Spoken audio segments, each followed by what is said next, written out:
기자초 만지용입니다. 오늘은 오랜만에 박수홍 씨 소식 하나 준비했습니다. 그동안 왜 안 했냐? 저희가 앞서 말씀드린 적이 있습니다. 이제 사법 처리 과정이죠. 재판이 진행 중입니다. 그래서 무언가 진행 과정에서 알맹이가 있는 이야기, 그럴 때 저희가 전달드린다고 했죠. 그래서 올드스타가 최근에 직접 재판장에서 취재한 내용을 전해드릴까 합니다. 이 박수홍 씨의 친형 내외에 관련된 횡령 재판 계속되고 있습니다. 61억 원을 횡령한 혐의로 친형은 구속, 형수는 불구속 상태에서 재판을 받고 있죠. 그리고 지난 3월 15일 박수홍 씨가 처음으로 증인으로 나섰습니다. 자, 이건 형사 재판이기 때문에 원고는 검사입니다. 그래서 박수홍 씨가 굳이 올 이유가 없습니다. 하지만 사실관계를 보다 명확히 확인하기 위해서 박수홍 씨가 이날 출두하게 된 거죠. 자, 박수홍 씨, 시간에 맞춰서 먼저 법원에 도착을 했고 담담한 모습으로 포토라인에 섰습니다. 그래서 이런 얘기를 했어요. 저는 50년 동안 제가 부양했던 가족들의 배신당해 지금 이 자리에 섰습니다. 한 사람의 50년 인생을 도둑질하고 삶을 파괴하려고 했던 그들의 죄를 덮기 위해서 저와 제 곁에 있는 사람들까지 인격살인을 했던 사건입니다. 이 일이 저한테만 끝나는 것이 아니라 누군가를 신뢰한 죄로 그 인생이 기만당하고 지금까지도 뉘우치지 않고 있는 이들이 엄벌에 처해져 또다시 저와 같은 피해자가 생기질 않길 바라는 마음이라고 얘기를 한 후 재판장으로 들어갔습니다.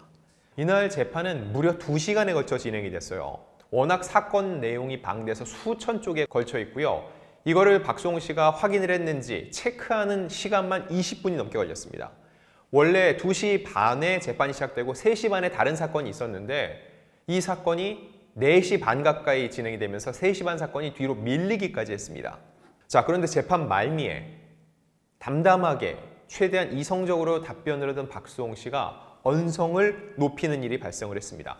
재판이 진행되는 이 재판장 안에서 이런 고성이 오가는 건 굉장히 이례적이거든요. 그런데 이거에 대해서 박수홍 씨가 어떤 얘기를 할 때 진행 판사도 딱히 제재를 하지 않았습니다. 이게 어떤 의미일지 제가 볼 때는 박수홍 씨가 본인이 할 얘기를 선을 지켜서 항의를 한 게 아니냐라는 생각이 드는데 여러분께서 직접 들어보시고 객관적으로 판단해 주시길 부탁드립니다. 자, 일단 박수홍 씨 증인 신청 후에 곧바로 들어왔고요. 한동안 친형 내외를 응시했습니다. 굉장히 화가 난 표정이었죠. 그리고 친형 내외는 눈을 마주치지 못하고 시선을 피하는 모습을 제가 직접 확인을 했고요. 박수홍 씨는 법인카드 사용, 허위 직원 급여, 부동산 매입 등과 관련해서 이 친형 부부의 횡령 혐의에 대해서 차례대로 증언을 했습니다. 그리고 검사가 물었습니다. 처벌을 원하냐고. 이때 한 템포 딱 숨을 죽인 다음에 강력한 처벌을 원한다고 다시 한번 본인의 의지를 공고히 했습니다. 자, 이건 단순히 배신감을 넘어서 이제는 본인이 기만당했다는 데서 오는 감정이라고 볼 수 있는데 이런 얘기를 했습니다. 수많은 세월 동안 저를 지켜주고 재산을 지켜준다는 말을 믿게 했다. 경찰을 타고 종이 가방을 들고 저를 위한다는 말을 했다. 월급 500만 원 빼고는 가져가는 게 없다. 다 네 거다라는 말로 저를 기만했다고 얘기를 했고요. 이건 단순한 횡령 범죄가 아니다. 외부적으로 일은 제가, 내부적인 자산 관리는 피고인이 했다. 연예인은 나이 먹고 돈이 없으면 비참하다고 초심 잃지 말라고 돈 아껴 쓰라고 외쳤다.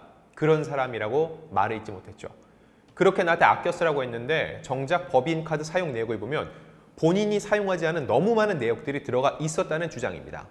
그 핵심을 몇 개 짚어드릴게요. 이건 제가 그날 재판 과정에서 직접 나왔던 얘기를 몇 개 발췌해서 전달드리는 겁니다. 이 박 씨 부부는요, 이 법인카드로 상품권을 구매하거나 피트니스 센터 등록비, 학원 등록비, 키즈 카페, 테마파크 이용료 결제에 사용했다는 게 검찰의 판단입니다. 이 해당 법인은 어떻게 돈을 버냐? 오로지 박수홍 씨가 벌어들이는 수입이 전부입니다. 지금까지 말씀드린 건 다시 한번 강조드리면 박수홍 씨의 주장이 아닙니다. 검찰이 조사한 결과 이렇게 판단을 했고 이게 맞는지 박수홍 씨에게는 재차 확인하는 과정이었습니다.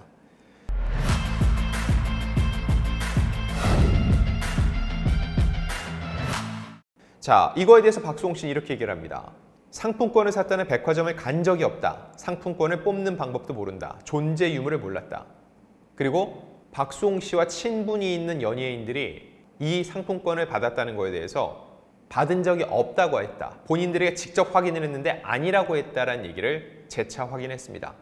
자, 그리고 태권도 등 학원 이 등록비에 대해서는요. 나는 학원을 가지도 않고 상품권으로 로비를 할 필요가 없는 32년차 연예인이다. 학원은 피고들의 자녀가 아니겠느냐라고 얘기를 했는데 그냥 상식적으로 여쭤볼게요. 지금 박수홍 씨 나이가 50대거든요. 박수홍 씨가 태권도장에 갈 일이 있을까요? 결혼 안 하고 아이가 없는데 키즈 카페에 갈까요? 이게 정말 이해가 되진 않습니다. 최종 판단은 법원에서 하겠지만 저는 상식에서 여러분께 여쭤보는 겁니다. 자, 그리고 얘기를 합니다. 물리적으로 아침부터 밤 늦게까지 일하느라 학원을 갈 수도 없다. 그리고 이를 뒷받침하는 증거로 자신의 스케줄표를 냈습니다. 이 카드가 쓰인 시간에 박수홍은 어디에서 촬영을 하고 있었기 때문에 여기에 갈 수 없다는 증거인 거죠. 그러면 누군가가 이 법인카드를 썼을 것이고 박수홍 씨는 분명히 아닌데 이 법인카드를 쓴 사람이 공금을 유용했다는 증거가 되겠죠. 자, 그리고 키즈카페, 스포츠센터 회원권, 에스테틱 이용에 대해서도 연예인 활동에 필요도 없고 사용할 수도 없었다라고 사용 가능성을 일축했습니다. 그리고 보험 해지 부분에 대한 얘기도 또 나왔는데요. 박수홍 씨는 당시 자신이 보유했던 이 깡통 전세 얘기를 했습니다.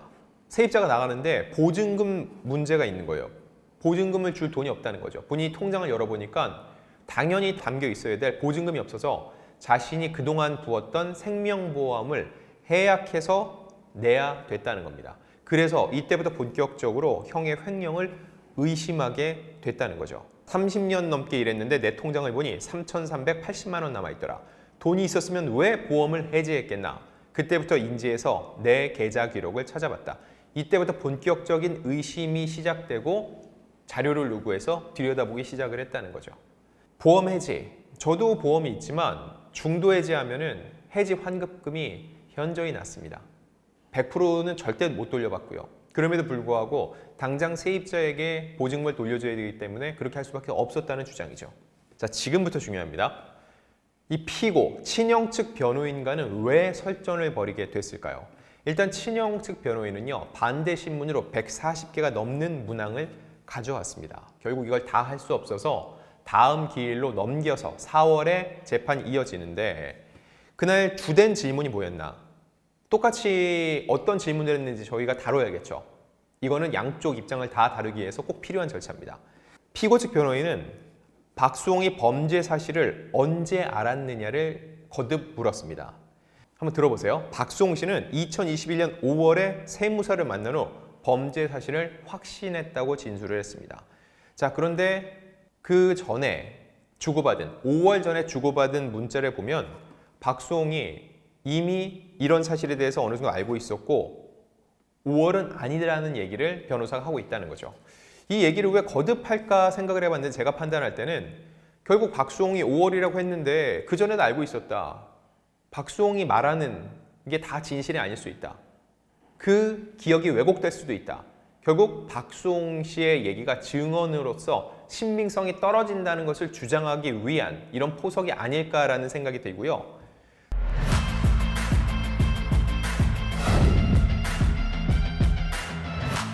자, 이거에 대해서 그래서 박수홍 씨 변호인에게 물어봤습니다.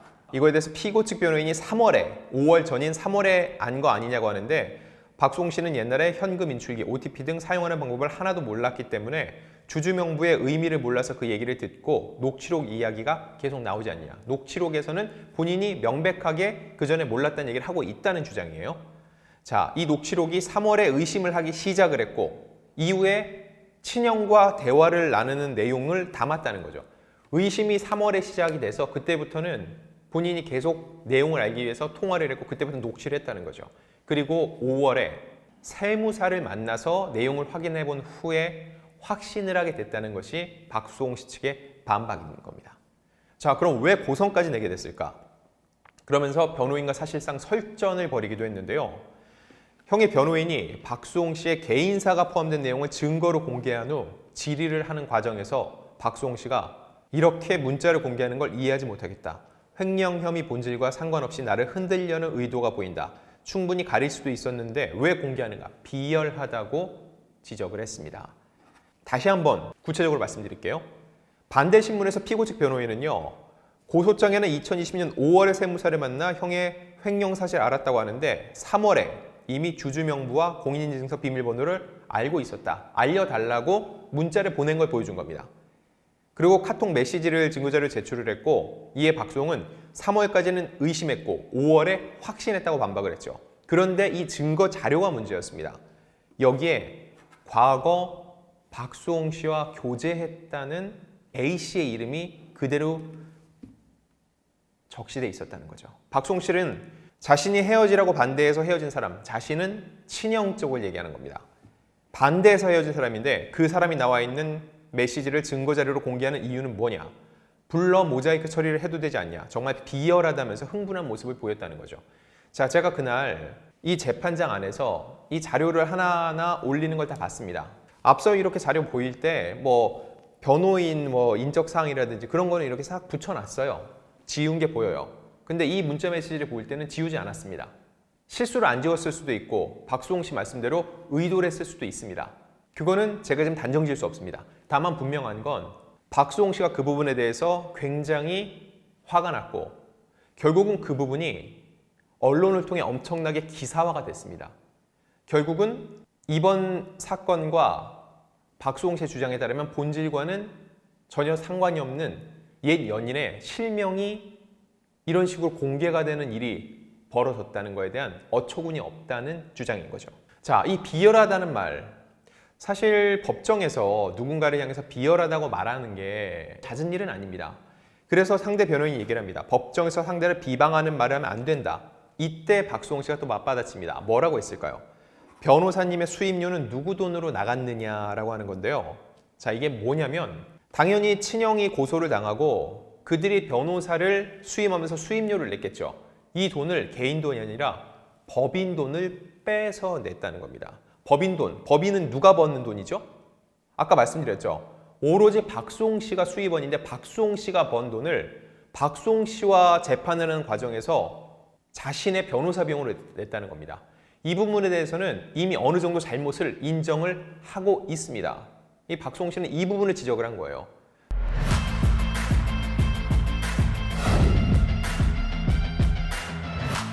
자, 앞선 재판에서 이 피고 측 변호인이 그런 얘기를 합니다. 박수홍이 언론 플레이의 귀재고 형과 형수는 악마화됐다. 기울어진 운동장이다 라고 얘기를 했는데, 자, 그래서 박수홍 씨는 이거에 대해서 이렇게 얘기를 해요. 이게 기울어진 운동장이냐? 제가 언론 플레이 귀재면 32년간 구설 하나 없다가 형과 형수가 횡령했다고 그런 언론 플레이를 하겠느냐? 언론 플레이는 변호사님이 하시는 거 아니냐? 재판장에서는 숫자와 기록으로 말씀해 주면 좋겠다라고 다시금 목소리를 높였습니다.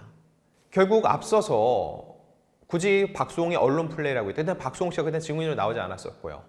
그리고 형과 형수를 악마화했다. 이 얘기는 사건의 본질과는 관련이 없는 얘기죠. 그들의 횡령을 증명하고 반박하는 것과는 전혀 상관이 없는 굉장히 감정적인 어투인데 이거를 박수홍 씨가 증인으로 나오지 않은 지난 재판에서 굳이 했다는 거, 중요한 거, 이게 또 어마어마하게 기사화됐죠. 그거 자체가 이 박수홍 씨의 이미지를 놓고 언론 플레이를 시도하는 거 아니냐라는 지적인 겁니다. 자, 그리고 박수홍 씨는 이날 재판, 2시간 정도의 재판을 마무리하면서 사과를 했습니다. 재판부를 향한 사과였는데 증인이 처음이다. 그래서 흥분해서 죄송하다면서 죄를 지은 사람이 지금까지 나한테 사과도 안 하고 힘들게 하지만 앞으로 잘하겠다. 흥분한 모습을 보여 진심으로 사과드린다고 얘기를 했습니다.